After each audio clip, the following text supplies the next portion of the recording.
Greetings, YouTube world. This is Dr. Griffin here, and I'm back with a video about fantasy baseball. Alright, this video is catered towards beginners or people who have never played in a fantasy baseball league before and would like some tips and pointers as to what to expect. Primarily speaking, there are two types of fantasy baseball leagues. One is head-to-head, where you draft a team and then you go up against a different team each week, and then the best performing team wins. The other type is rotisserie, which is a compilation of stats over the course of the season. So it doesn't really matter how well you do in a particular week, it just matters how well you do over a season. As a beginner, I would say stick with the head-to-head stuff.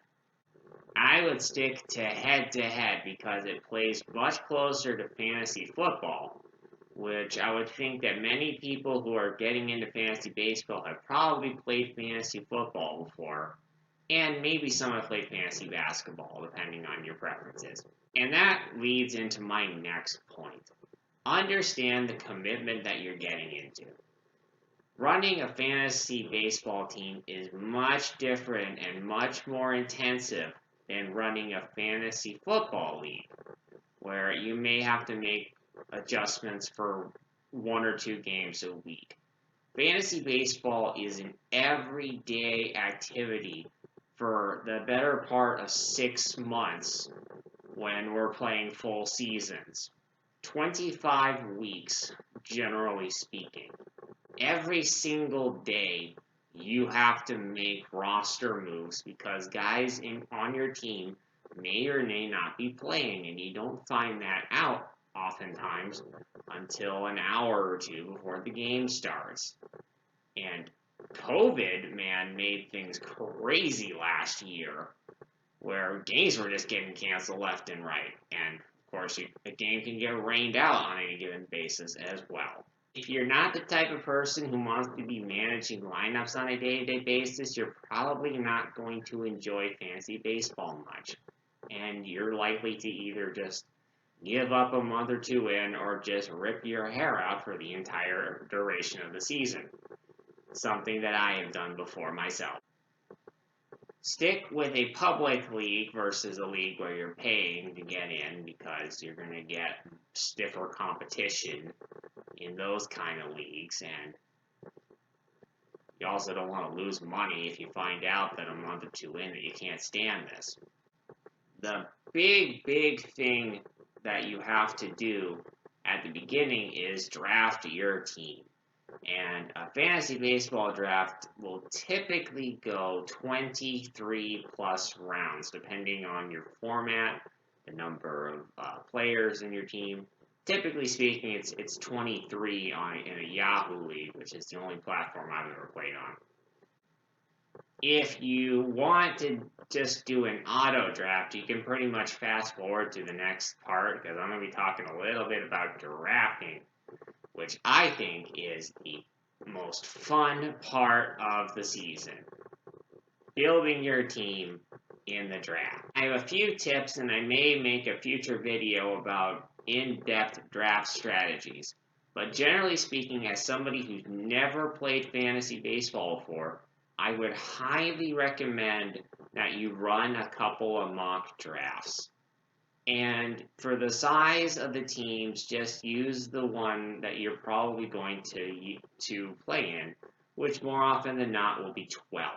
Running a couple of mock drafts will help you integrate and learn the platform that you're going to be using on draft night. And it'll get you a feel for what players are rated and what rounds they'll be picked in. Of course, there's going to be some weird stuff happening. There's always a weirdo on draft night who's going to pick somebody where they don't belong. But just getting a feel for the platform is big. I'll tell you a little story. My very first year of drafting the league, I actually made a mistake on who I wanted to pick in the 6th round.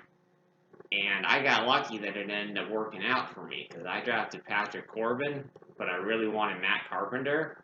And Matt Carpenter ended up being a total dud, while Corbin was a pretty solid player.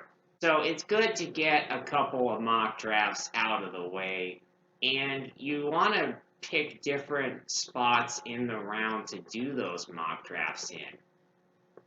It's very similar to the ordering in fantasy football, where the first guy with the first pick will be drafting, and then he won't draft until the very last pick of the next round, and then they'll have the first pick of the following round. It's a snaking format.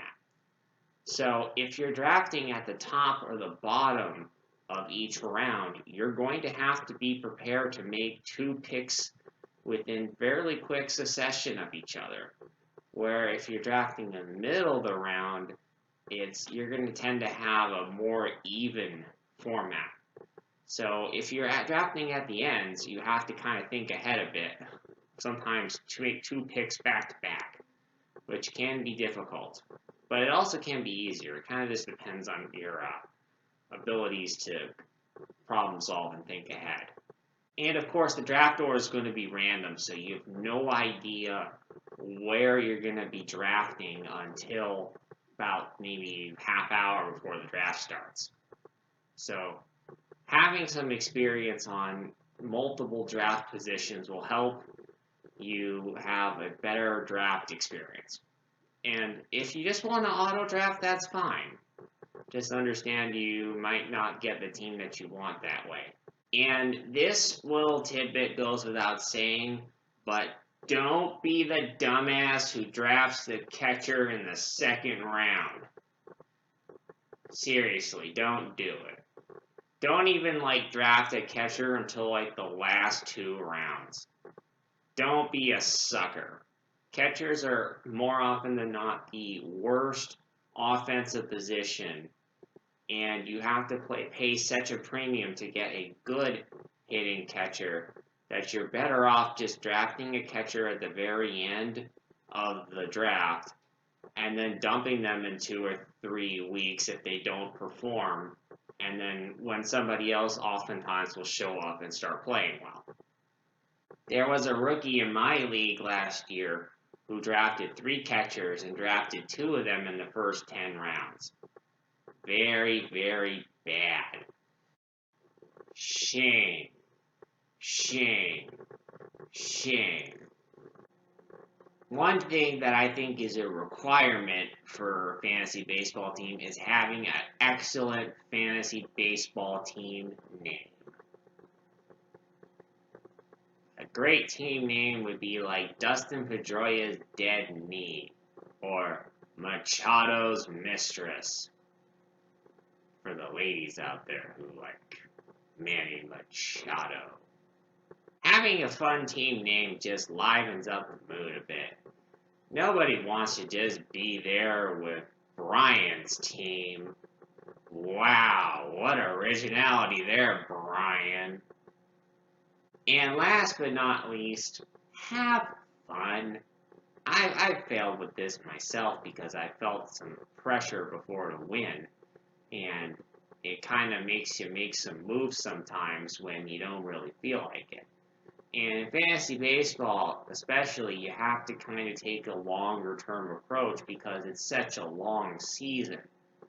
Some guys are just going to have a rough stretch for a month or 2, but then they'll have a great second half.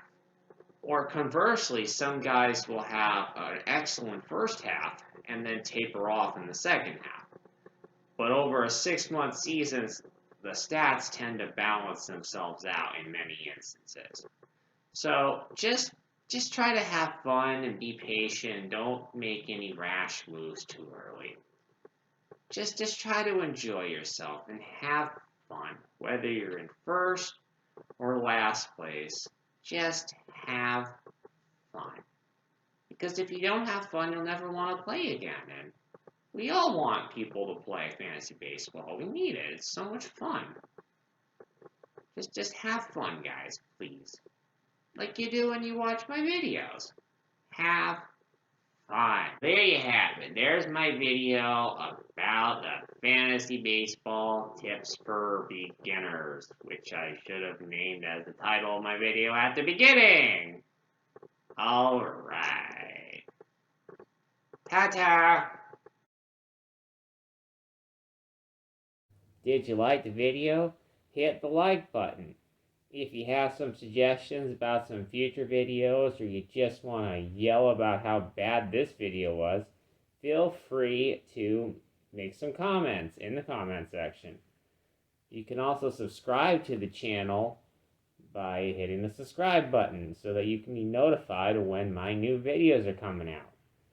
Also, feel free to follow me on my various social media platforms. Ta-ta!